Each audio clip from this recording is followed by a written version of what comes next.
Sir next ಮುಂದಿನ ನಿಮ್ಮ ಗುರಿ ಮತ್ತು ಸಾಧನೆ ಬಗ್ಗೆ ಏನು ಯೋಜನೆ ಮಾಡ್ಕೊಂಡಿದ್ದೀರಾ ಅಂತ ಫ್ಯೂಚರ್? ಸರ್ ನಂದು ಗುರಿ ಭಾಳ ದೊಡ್ಡದಾಗಿದೆ ಸರ್. ಗುರಿ ಅಂದರೆ ನಾನು ದೊಡ್ಡ ಇಂಟರ್ನ್ಯಾಷನಲ್ ಸ್ಪೀಕರ್ ಆಗಬೇಕು ಅಂತ, ದೊಡ್ಡ ದೊಡ್ಡ ವೇದಿಕೆಯಲ್ಲಿ ನಾನು ಮಾತಾಡಬೇಕು ಅಂತ, IIM IIT ಈ ರೀತಿ ನಾನು ವಾಲ್ಯೂಮಲ್ಲಿ ಮಾತಾಡಬೇಕು ಅಂತ, ಒಂದು ಮೆಸೇಜ್ ಇಟ್ಕೊಂಡು ಹೋಗ್ಬೇಕು ಅಂತ. ಸೊ ನಾನು ನಂದು ಒಂದು ಮಾತು, ನಂದು ವರ್ಕ್ಶಾಪ್ ಎಲ್ಲ you should motivate lot of people. ಬರೇ ಒಂದು ಮನಿ ಅರ್ನ್ ಮಾಡ್ತೀನಿ ಅಂತಲ್ಲ, they want to be happy in their life. ನಾನು ಆ ರೀತಿ ಒಬ್ಬ ಮನುಷ್ಯ ಖುಷಿಯಾಗಿ ಅವ್ನ ಜೀವನ ಮಾಡಬೇಕು, ಆ ರೀತಿ I want to give the workshop ಅಂತ. ಇಂಟರ್ನ್ಯಾಷನಲ್ ಲೆವೆಲಲ್ಲಿ ಇವಾಗ ಸ್ಟ್ರೆಸ್ ಅನ್ನೋದು ಜಾಸ್ತಿ ಆಗಿಬಿಟ್ಟಿದೆ. Being in this technology driven world ಇರ್ಬೋದು, ಮೆಟೀರಿಯಲಿಸ್ಟಿಕ್ ಲೈಫ್ ಇರ್ಬೋದು, ಅಂದರೆ ಪ್ರಾಪರ್ಟಿ ಆಸ್ತಿ ಈ ಲೈಫಲ್ಲಿ ಬಿದ್ದೋಗ್ಬಿಟ್ಟಿದ್ದೀವಿ ನಾವು. ಮತ್ತು ಟೆಕ್ನಾಲಜಿ ಇವತ್ತು ನಾವೇನು ಕಲ್ತಿದ್ದೀವಿ ಇದು ಮುಂದೆ ಯೂಸ್ ಆಗುತ್ತೋ ಇಲ್ಲೋ, ಈ ರೀತಿ ಟೆಕ್ನಾಲಜಿ ಫಾಸ್ಟಾಗಿ ಆಗ್ತಿದೆ. ಈ ಜಂಜಾಟದಲ್ಲಿ, ಈ ರ್ಯಾಟ್ ರೇಸಲ್ಲಿ ನಾವು ನಮ್ಮ ನೆಮ್ಮದಿ, ನಮ್ಮ ಹ್ಯಾಪಿನೆಸ್ಸು, ನಮ್ಮ ಎಮೋಷನ್ನು ಇದೆಲ್ಲ ಕಳ್ಕೊಂಡ್ಬಿಟ್ಟಿದ್ದೀವಿ. ಯಾವಾಗಲೂ ಸ್ಟ್ರೆಸ್ಸಲ್ಲೇ ಇರ್ತೀವಿ. ಎಷ್ಟೆಲ್ಲ ಇದ್ರೂ ಏನೋ ಇಲ್ಲ ಅನ್ನೋ ಒಂದು ಮೈಂಡ್ಸೆಟ್ಟಲ್ಲೇ ಬದುಕ್ತಾ ಇದ್ದೀವಿ ನಾವು.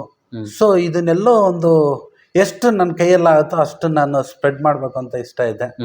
ಸೊ ದೊಡ್ಡ ಮಟ್ಟದಲ್ಲಿ ಥ್ರೂಔಟ್ ಇವಾಗ ಕರ್ನಾಟಕ ಟ್ರಾವೆಲ್ ಮಾಡ್ತಾ ಇದ್ದೀನಿ, ನಾಳೆ ಇಂಡಿಯಾ ಟ್ರಾವೆಲ್ ಮಾಡಬೇಕು, ನಾಳೆ ಇಂಟರ್ನ್ಯಾಷನಲ್ ಡಿಫ್ರೆಂಟ್ ಕಂಟ್ರೀಸ್ಗೆಲ್ಲ ಹೋಗಿ ಮಾತಾಡಬೇಕು ಅಂತ ಭಾಳ ಆಸೆ ಇದೆ. ಇದಕ್ಕೆ ತಕ್ಕಂತೆ ವರ್ಕ್ ಮಾಡ್ತಾ ಇದ್ದೀನಿ, ಭಾಳ ಡೇ ಟು ಡೇ ಲೈಫಲ್ಲಿ ಬರಿತಾ ಇದ್ದೀನಿ. ನಾನು ಲರ್ನಿಂಗ್ ಈಸ್ ಕಂಟಿನ್ಯೂಯಸ್. ನಂದು ಫ್ರೀ ಟೈಮ್ ಇದ್ದಾಗ ನಾನು ಏನೋ ಒಂದು ಓದೋದೋ ಒಂದು ಬರೆಯೋದೋ ಆ್ಯಕ್ಟಿವಿಟೀಸ್ ಇದ್ದೇ ಇರ್ತದೆ. ಸೊ ನಾನು ಕ್ವಶನ್ ಮಾಡ್ತಾ ಇರ್ತೀನಿ, ವಾಟ್ ಇಸ್ ದಟ್ ಅಂತ. ಪ್ರಾಕ್ಟಿಕಲ್ ಆಗಿ ಯೋಚನೆ ಮಾಡ್ತಾ ಇದ್ದೀನಿ, ಯಾಕಂದ್ರೆ ನನ್ನ ಲೈಫನ್ನೇ ಅಪ್ಸ್ ಆ್ಯಂಡ್ ಡೌನ್ಸ್ ಇದೆ. I seen lot of struggle. ಇದು ನನಗೆ ಒಂದು ಲೈಫ್ ಲೆಸನ್ ಸಿಕ್ಕಿದೆ. ಆದ್ರೂ ನನ್ನ ಎಷ್ಟೇ ಪ್ರಾಬ್ಲಮ್ ಇದ್ದಾಗೂ ನಾವು overcome over the period of time. ಇದು ನನಗೆ ಒಂದು ಲೈಫಲ್ಲಿ ಒಂದು ಪಾಠಗಳು ಚೆನ್ನಾಗಿ ಕಲಿಸ್ಬಿಟ್ಟಿದೆ. ಸೊ ಲೈಫ್ ಅಂದರೆ ಈ ಕಷ್ಟ ಇದ್ರೇ ಮಜಾ ಸಿಗೋದು. ಕೊನೆಯಲ್ಲಿ ಲೈಫಿಗೆ ಒಂದು ಅರ್ಥ ಸಿಗೋದು ಕಷ್ಟ ಅನುಭವಿಸಿಂದ ಒಳ್ಳೆ ಲೈಫ್ ತೊಗೊಂಡಾಗ ಮಜಾ ಸಿಗುತ್ತೆ. ಆ ಲೈಫ್ನ ನಾನು ಅನುಭವಿಸಿದ್ದೇನೆ. So I want to tell the people, right, struggle is not a struggle. Okay, struggle ಇದ್ರೇ ಖುಷಿ. ಇವಾಗ ನೀವು ಒಬ್ರು ಆಟ ಆಡ್ತಾ ಇದ್ದೀನಿ, ಒಬ್ಬ ಅವನು ಅಪೋನೆಂಟ್ ಭಾಳ ವೀಕ್ ಇದ್ದಾನೆ ಅಂದರೆ ನಿಮಗೆ ಇಂಟ್ರೆಸ್ಟ್ ಹೊರಟೋಗ್ಬಿಡುತ್ತೆ. ಅವ್ನು ಟಫ್ ಆಗಿದ್ರೇ ನಮಗೆ ಖುಷಿ. ಒಂದು ಮೂವಿಯಲ್ಲಿ ನೋಡಿದ್ರು ಆ ಮೂವಿಯಲ್ಲಿ ಏನು ಕತೆ ಇಲ್ಲ, ಟ್ವಿಸ್ಟ್ ಇಲ್ಲ, ಎಕ್ಸಾಜರೇಷನ್ ಇಲ್ಲ, ಒಂದು ಡ್ಯಾನ್ಸ್ ಇಲ್ಲ ಅಂದಾಗ ಆ ಮೂವಿ ನೋಡಲ್ಲ. ಓಕೆ, ಬೇಡ, ನಾನು ಆಡೋದಲ್ಲ. ಒಂದು ಸ್ಪೋರ್ಟ್ಸ್ ನೋಡ್ತಾ ಇದ್ದೀವಿ. ಇವಾಗ ನಮ್ಮ ಇಂಡಿಯಾ ಪಾಕಿಸ್ತಾನನೇ ಸ್ಪೋರ್ಟ್ಸ್ ನೋಡ್ತೀವಿ. ಪಾಕಿಸ್ತಾನ ಎಲ್ಲ ಮ್ಯಾಚು ಸೋಲ್ತಾ ಇದೆ ಅನ್ಕೊಳ್ಳಿ, ಬಟ್ ನಾಳೆ ದಿನ ನೋಡೋದೇ ಬಿಟ್ಬಿಡ್ತೀವಿ ಮ್ಯಾಚ್. ಸೊ ಚಾಲೆಂಜ್ ಇರಬೇಕು, ಟಫ್ನೆಸ್ ಇರಬೇಕು. ಇದೆಲ್ಲ ಇದ್ದೇನೆ ಲೈಫು. ಇದನ್ನ ಎಲ್ಲೋ ಒಂದು ಕಡೆ ಸ್ಪ್ರೆಡ್ ಮಾಡಬೇಕು ಅಂತ ಗುರಿ ಇದೆ. ಒಂದು ದೊಡ್ಡ ಯೋಜನೆ ಇದೆ. ನಾನು ವರ್ಕ್ ಮಾಡ್ತಾ ಇದ್ದೇನೆ. I am confident I will reach to the stage sir. ಇದು ನೆವರ್ ಎಂಡಿಂಗ್. ಇದು ಗುರಿ ಅನ್ನೋದು ನೆವರ್ ಎಂಡಿಂಗ್. ಅದು ಒಂದು ಸದ್ಯಕ್ಕೆ ಇದು ಗುರಿ ಇದೆ ಇವತ್ತಿಗೆ. Then beyond that I will work sir later. Sir, ಪ್ರತಿಯೊಬ್ಬರ ಜೀವನದಲ್ಲಿ ಈ ಯಶಸ್ಸು ಮತ್ತು ಈ ಸಂತೋಷ ಅನ್ನೋದು ತುಂಬ ಇಂಪಾರ್ಟೆಂಟ್ ಸರ್. ಅದಕ್ಕಿಂತ ದೊಡ್ಡದು ಯಾವುದಿಲ್ಲ. ಹೌದು. ಅದಕ್ಕೆ ಈ ವ್ಯಕ್ತಿತ್ವ ವಿಕಸನ ಯಾವ ರೀತಿ ಪಾತ್ರ ವಹಿಸ್ತಿದೆ ಅಂತ? ಸರ್, ಇದನ್ನ ನಾನು ಹೆಂಗೆ ಹೇಳ್ಬೋದು ಅಂದರೆ, ಸಕ್ಸಸ್ ಅನ್ನೋದು ಒಂದು ಡೆಫಿನೇಷನ್ ಇಲ್ಲ ಸರ್, ಒಂದು ಯುನಿಕ್ ಡೆಫಿನೇಷನ್ ಇಲ್ಲ. ಇದು ಮಾಡಿದ್ರೆ ಸಕ್ಸಸ್ಸು, ನೀನು ಓದಿದ್ರೆ ಸಕ್ಸಸ್ ಅಂತ. ನನಗೆ ಸಕ್ಸಸ್ ಅನ್ನೋದು ಇದು ಕಂಟಿನ್ಯೂಸ್ ಜರ್ನಿ. ಇವತ್ತಿಗೆ ನೀವೊಂದು ಇವಾಗ ಟಿಶ್ಯೂ ಬಾಕ್ಸಲ್ಲಿ ಒಂದು ಪೇಪರ್ ಎತ್ತಿದಷ್ಟಕ್ಕೆ ಇನ್ನೊಂದು ಪೇಪರು ಮೇಲೆ ಬಂದಿರ್ತದೆ. ಇದು ನಮ್ಮದು ಸಕ್ಸಸ್ ಅನ್ನೋದು, ಗೋಲ್ ಅನ್ನೋದು ಒಂದು ಗುರಿ ತಲುಪಿದ ಮೇಲೆ ಇನ್ನೊಂದು ಟಿಶ್ಯೂ ಪೇಪರ್ ಇರ್ತದೆ, ಅದನ್ನು ಎತ್ತಲೇಬೇಕು. ಇದು ಕಂಟಿನ್ಯೂಸ್ ನಮ್ಮ ಲೈಫ್ ಲಾಂಗು ನಾವು ಸಾಯೋ ತನಕ ಇದು ಜಂಜಾಟ ಇದ್ದೇ ಇರ್ತದೆ. ಇವಾಗ ಓದೋನ್ಗೆ ಕೆಲಸ ಸಿಕ್ಕಿದ್ರೆ ಆಗೋಯ್ತು ಅಂತ, ಕೆಲಸ ಸಿಕ್ತವನ್ಗೆ ಪ್ರಮೋಷನ್ ಆಗ್ಬೇಕು ಅಂತ, ಪ್ರಮೋಷನ್ ಆಗಿ ಇನ್ನೊಂದು ಇದೆ ಫ್ಯಾಮಿಲಿಯಲ್ಲಿ ಖುಷಿ ಇರ್ಬೇಕಂತ, ಈ ಒಂದು ಟ್ರಿಪ್ ಮಾಡ್ಬೇಕಂತ. ಇದು ಗೋಲ್ ಅನ್ನೋದು, ಆಸೆ ಅನ್ನೋದು, ಸಕ್ಸಸ್ ಅನ್ನೋದು ಇದು ಕಂಟಿನ್ಯೂಸ್ ಜರ್ನಿ. ಈ ಜರ್ನಿಯಲ್ಲಿ ನಾವು ಎಷ್ಟು ಖುಷಿಯಾಗಿರ್ತೀವಿ ಅದು ಇಂಪಾರ್ಟೆಂಟ್. ಎಂಜಾಯ್ ಮಾಡೋದಿದೆಯಲ್ಲ, ಇವಾಗ ನಾವು ಒಂದು ಡೆಸ್ಟಿನೇಷನ್ಗೆ ಹೋಗ್ಬೇಕಾದ್ರೆ ಸ್ಪೀಡಾಗಿ ಹೋಗ್ತಾ ಇದ್ರೆ ನಾವು ನೇಚರ್ನ ಎಂಜಾಯ್ ಮಾಡೋದಲ್ಲ. ಆ ಸ್ಪೀಡ್ ಬೇಡ. ಅವಾಗ ಬ್ರೇಕ್ ಮಾಡಬೇಕು, ಅವಾಗ ಸ್ಟಾಪ್ ಮಾಡಿ ನೇಚರ್ ನೋಡಬೇಕು. ಇಲ್ಲ ಕೆಲವು ಟೈಮ್ ಸ್ಲೋಗಿ ಹೋಗ್ಬಿಟ್ಟು ನೇಚರ್ ಎಂಜಾಯ್ ಮಾಡ್ತಾ ಹೋಗ್ಬೇಕು. ಈ ರೀತಿ ಜರ್ನಿನ ಎಂಜಾಯ್ ಮಾಡ್ತಾ ಹೋಗಿ.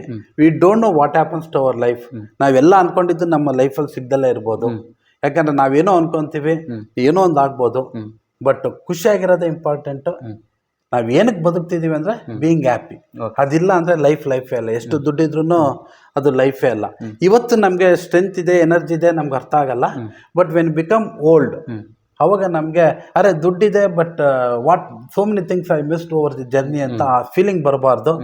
ಮೆನಿ ಸಕ್ಸಸ್ಫುಲ್ ಪೀಪಲ್ ಯಾರ್ಯಾರು ದುಡ್ಡು ನೋಡಿದ್ದಾರೆ ಅವ್ರದ್ದು ಸ್ಟೋರಿಗಳು ನೋಡ್ಬೇಕು ನೀವು. Most of the people say I miss some important activities in my life ಅಂತ ಹೇಳಿದ್ದಾರೆ. ಆದ್ದರಿಂದ ಎಂಜಾಯ್ ಮಾಡೋಣ every bit of our life. ಎಲ್ಲಿ ಆಪರ್ಚುನಿಟಿ ಸಿಗುತ್ತೋ ಖುಷಿಯಾಗಿರೋಕ್ಕೆ ನೋಡೋಣ. ಇದನ್ನು ನಾನು ಹೇಳೋಕ್ಕೆ ಇಷ್ಟಪಡ್ತೀನಿ. ಕೊನೆಯದಾಗಿ ವೀಕ್ಷಕರಿಗೆ ನೀವು ಏನು ಹೇಳಲಿಕ್ಕೆ ಬಯಸ್ತೀರಾ ಸರ್? ವೀಕ್ಷಕರಿಗೆ ಹೇಳ್ಬೇಕಾಗಿರೋದು ಬಿಯಾಂಡ್ ಮಾರ್ಕ್ಸ್. ಯಾಕಂದರೆ ಸ್ಟೂಡೆಂಟ್ ಬಗ್ಗೆ ನಾನು ಜಾಸ್ತಿ ಫೋಕಸ್ ಮಾಡ್ತಾ ಇದ್ದೀನಿ. Beyond marks there is a life. Marks ತೊಗೊಂಡವ್ರೆ ಎಲ್ಲ ಸಕ್ಸಸ್ ಆಗಲ್ಲ. ಲೈಫ್ ಸ್ಕಿಲ್ಸ್ ಇರ್ಬೋದು, ಒಂದು ಪರ್ಸ್ನಾಲಿಟಿ ಡೆವಲಪ್ಮೆಂಟ್ ಅಂದಾಗ ಸೆಲ್ಫ್ ಕಾನ್ಫಿಡೆನ್ಸ್ ಇರ್ಬೋದು, ನಾನು ಏನೇ ಕಷ್ಟ ಬಂದ್ರೂ ನಾನು ಮೇಲೆ ಬರ್ತೀನಿ ಅಂತ ಒಂದು ಧೈರ್ಯ, ನಮ್ಮಲ್ಲಿ ನಾವು ಬಿಲೀಫ್ ಸಿಸ್ಟಮ್. ಫಸ್ಟ್ ನನ್ನ ಬಗ್ಗೆ ನನ್ನ ನಂಬಿಕೆ ಇರಬೇಕು. ಅದು ಯಾರ ಇರಲಿ, ಯಾವ ಏಜಲ್ಲ ಆಗಿರಲಿ. ಇವಾಗ ಏಜ್ ಪರ್ಸನ್ ನನಗೆ ಎಲ್ಲ ಆಯಿತು, ಇನ್ನೇನು ನನ್ನ ಮಕ್ಕಳಾಯಿತು, ಎಲ್ಲ ಆಯಿತು, ಮದುವೆ ಆಯಿತು, ನೋ. ನಾವು ಸಾಯೋ ತನಕನೂ we have to keep our body movement. ಅಂದ್ರೆ ಏನೋ ಒಂದು ಮಾಡ್ತಾನೆ ಇರ್ಬೇಕು ಸರ್, ಅವಾಗ್ಲೇನೆ ಹೆಲ್ತಿ ಆಗೋದು. ಇವಾಗ ಜಪಾನಲ್ಲಿ ಇಕಿಗೈ ಅಂತಿದೆ. We need to keep moving. ಅದಕ್ಕೆ ಅವ್ರು ಭಾಳ ವರ್ಷ ಬದುಕೋದು. ನಾವು ಸ್ಟಾಪ್ ಮಾಡಂಗೆ ಇಲ್ಲ. ರಿಟೈರ್ಡ್ ಅನ್ನೋದು ಲೈಫಲ್ಲಿ ಇಲ್ಲ ಸರ್. ರಿಟೈರ್ಡ್ ವರ್ಡ್ನ ತೆಗೆದು ಬಿಡಬೇಕು.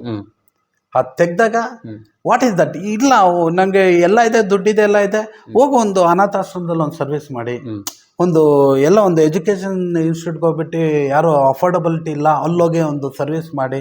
ಸೊ ಈ ರೀತಿ ಏನೋ ಒಂದು ಆ್ಯಕ್ಟಿವಿಟಿ ಇಟ್ಕೊಂಡು ನಮ್ಮ ಬಾಡಿ ಮೂವ್ಮೆಂಟಲ್ಲಿ ಇಟ್ಟಿರಬೇಕು. ಅವಾಗ ನಮ್ಮ ಲೈಫ್ ಎನರ್ಜೆಟಿಕ್ ಆಗಿರ್ತದೆ. ಏನೋ ಒಂದು ಮಾಡಬೇಕು ಲೈಫಲ್ಲಿ ಅಂತ ಒಂದು ಆಸೆ ಬರುತ್ತದೆ. ಆಸೆನ ಕಳ್ಕೊಬೇಡಿ. ಆಸೆ ದುರಾಸೆ ಆಗಬಾರ್ದು. ಆಸೆ ಆಗಿರಲಿ, ಸೆಲ್ಫ್ ಕಂಟೆಂಟ್ಮೆಂಟ್ ಇರಲಿ, ಅಂದರೆ ಏನೋ ಒಂದು ಪರ್ಪಸ್ ಇರಲಿ.